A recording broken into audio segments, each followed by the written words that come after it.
Hello friends, welcome back to my channel. It's amazing. ఈరోజు మనం ఆరోగ్యానికి ఎంతో మంచిదైన గంగవేలు టమాటా కర్రీ కుక్కర్లో చేసుకుందాం. ఫస్ట్ కుక్కర్లో ఆయిల్ వేసుకొని జీలకర్ర, ఆవాలు, తర్వాత ఉల్లిగడ్డ, పచ్చిమిర్చి వేసుకొని వేయించుకుందాం. తర్వాత 2 రెమ్మల కరివేపాకు తీసుకొని వేయించుకోండి. తర్వాత 1/2 టేబుల్ స్పూన్ అల్లం వెల్లుల్లి వేసుకొని పచ్చివాసన పోయిన తర్వాత వేయించుకోండి. తర్వాత చిటికెడు పసుపు వేసుకోవాలి. అల్లం వెల్లుల్లి పేస్ట్ వేగిన తర్వాత చిటికెడు పసుపు వేసుకున్న తర్వాత 1 కప్పు సన్నగా కట్ చేసుకున్న టమాటాలు వేసుకోండి.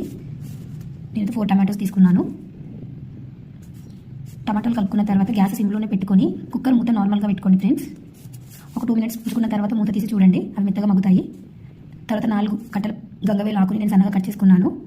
కట్ చేసేసుకొని వేసేసుకోండి. అందులో 1 టేబుల్ స్పూన్ కారం, 1/2 టేబుల్ స్పూన్ ఉప్పు, 1/2 టేబుల్ స్పూన్ ధనియాల పొడి వేసుకొని ఒకసారి కలుపుకోండి.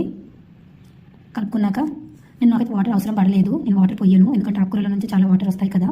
నేను అలానే కలిపేసుకొని కుక్కర్ మూత పెట్టేసుకున్నాను ఫ్రెండ్స్. కుక్కర్ మూత పెట్టేసుకొని ఒక 2 or 3 విజిల్స్ వచ్చేంత వరకు ఉంచుకోండి. టేస్ట్ చాలా బాగుంటుంది, కుక్కర్లో తొందరగా కూడా అయిపోతుంది కర్రీ. అట్లా విజిల్స్ వచ్చాక ఒకసారి చూసుకొని టేస్ట్ చేసి చూడండి, చాలా బాగుంటుంది.